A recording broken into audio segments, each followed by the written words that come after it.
All right, let's discuss this issue further. I'm now being joined on the program from Abuja by Dr. Tanko, who is the national chairman of NCP. Thank you very much, Dr. Tanko, for joining us on the program. Let me get your take on.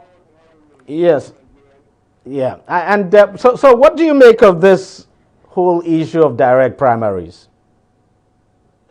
Okay, I think a lot of people need to be educated about what direct and indirect primary is, especially for those of us who are already in the local and rural area. A direct primary means when every member of a political party vote for a candidate of their choice, and that relates into the result of what they actually voted for. A direct primary can also be called an election before election.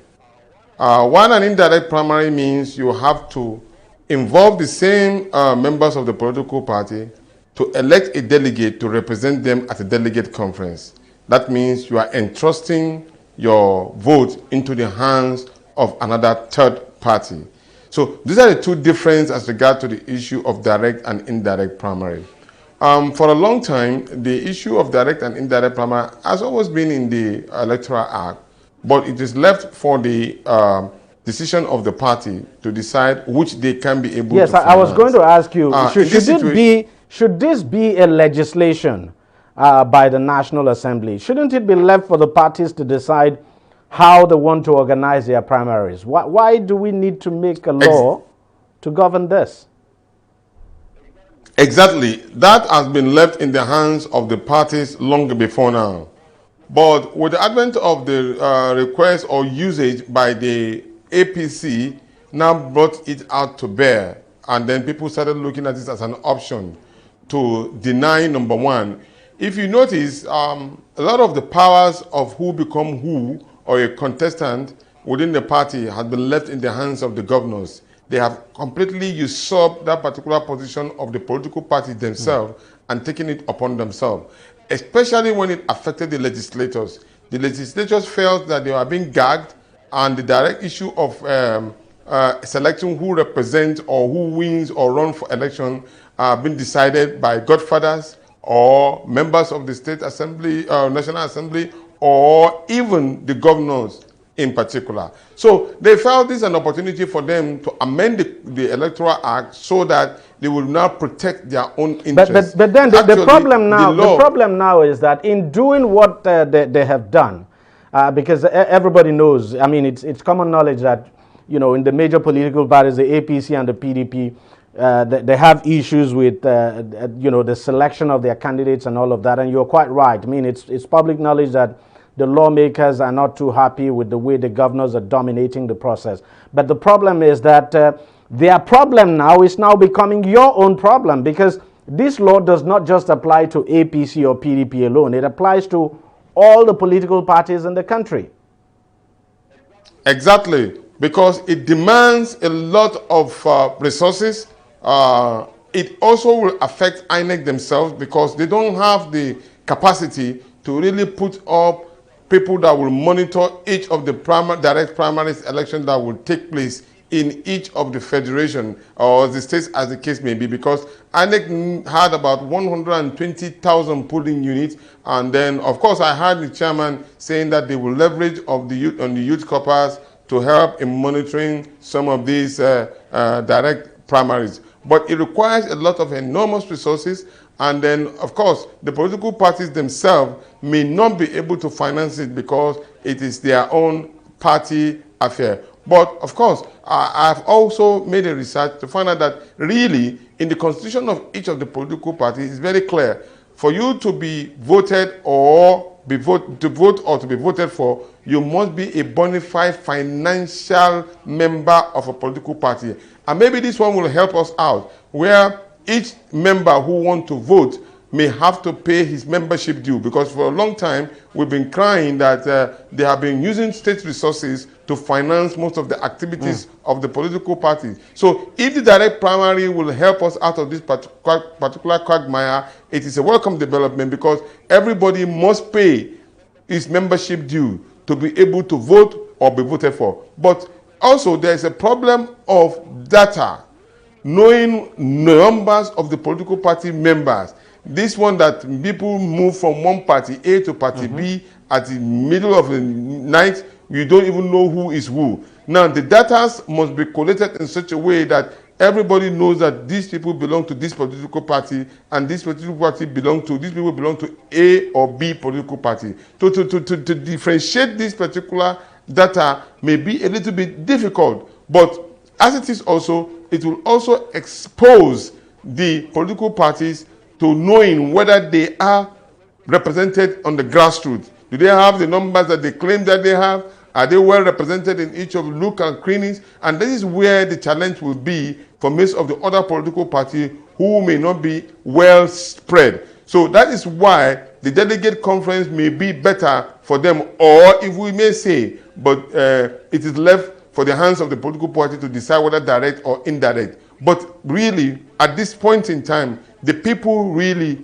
want to have the power in their hands. And the only way they can get the powers in their hands is only direct primaries. And to be candid, just as you said, I'm just wondering how INEC will be able to mobilize resources to handle direct primaries of that nature. Because whether you like it or not, it's called direct primaries. It's just like you're organizing an election, so to speak. So imagine if you were holding a direct primary to choose a governorship candidate, for instance, as we saw in Anambra State.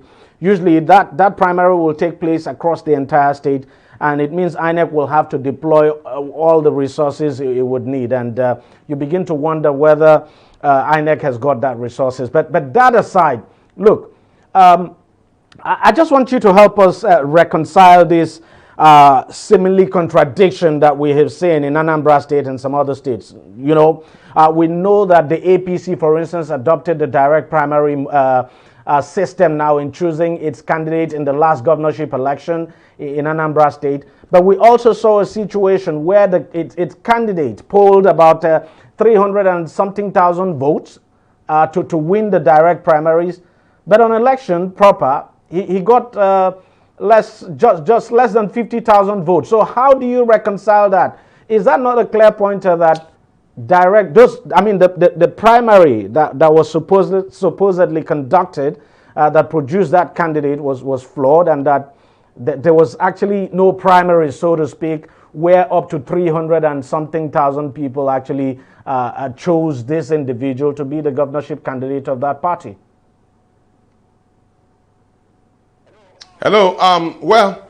Let me add to what you said earlier on about INEC before I dovetail into your question.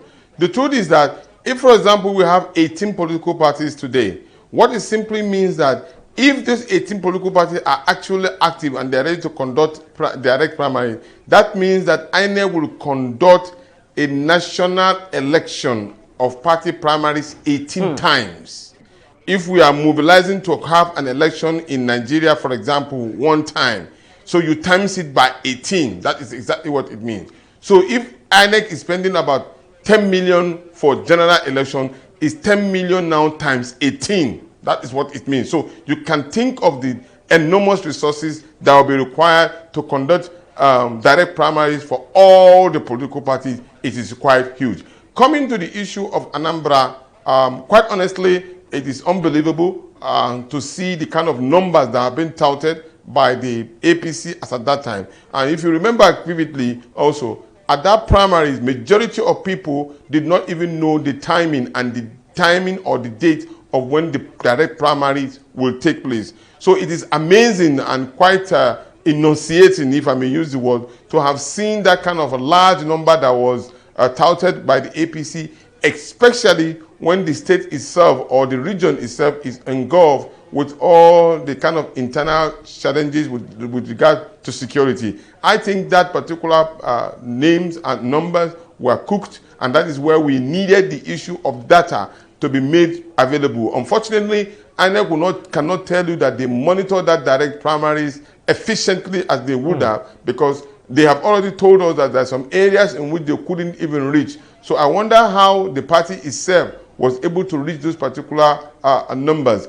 Considering the efficiency that INEC shows with regard to the election in the election in Anambra, it is vividly clear that many people did not come out because of they are scared and they are protecting their own lives. Not that because they don't want to, but they are not even sure whether they may lose their life in the hands of IPOP or in the hands of the military or other security men. So many of them who were able to come out, we will say kudos to them, and we will count to encourage them that we were very happy with their courageous move. And here also, I would also like to mention that the IPOP also did very well with regard to issue of withdrawing their mandate for stay-at-home order and allowing the people to really come out and vote for their candidate of their choice. And that is the way to go. If you have a mobilization, mobilize them towards an effective election, because eventually, no matter whatever situation we find ourselves, it will always turn out to be an election that will settle the matter. And there is irreconcilable figure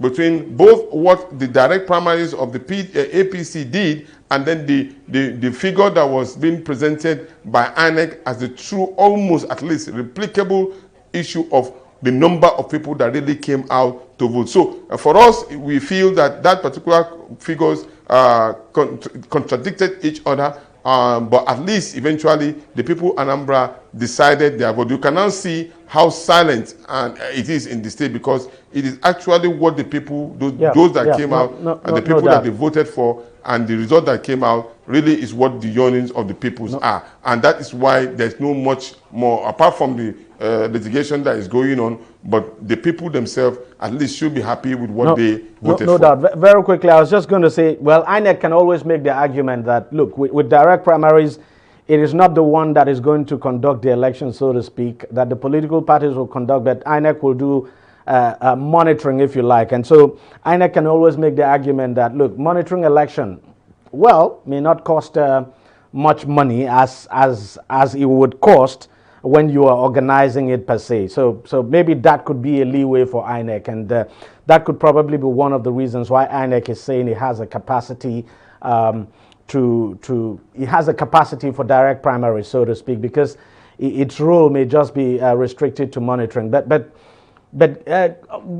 given all that has been said, your party or some other political parties, because I know that you belong to a group known as IPAC and all of that, do you have any plans, for instance, to challenge this in court, or you're willing to accept it? Because the way I see it, this is basically the problem of the APC and PDP simply becoming your own problem. I mean, because parties like yours would not have a problem with organizing your primary. So the problem of the bigger parties are now your own problem. Well, to me, I wouldn't say it's entirely a problem, but it will even expose those who think that they have protected their own interests. For us, it's just for us to continue to mobilize, and then they've really helped in challenging us to really go back to the grassroots and mobilize people to come and show interest in their political party. It will also help us to test our strength, to know really if we are popular in the grassroots. Because really, if any political party wants to win election, you must be able to galvanize the people on the grassroots. And so, if we can go back to the drawing board and start mobilizing, if somebody who wants to win election, and he comes to seek for the ticket of any of our party, we'll be able to tell them that how strong, how populated are you in the grassroots. If you are, this is an opportunity of you showing that. So you don't just come and say, I want a ticket, I want to contest election. And if you want to contest election, where are the people that will vote for you? And in the primaries, that is where your test of strength will be exhibited. So go back and mobilize in the grassroots. Maybe in a way it will help us. And maybe when they are thinking that they are shooting us in the foot, they are actually elevating us to actually mobilize from the grassroots. Dr. Yunus Tanko, National Chairman, NCP, thank you very much for joining us on the program. God bless you, and God bless the Federal Republic of Nigeria. Amen.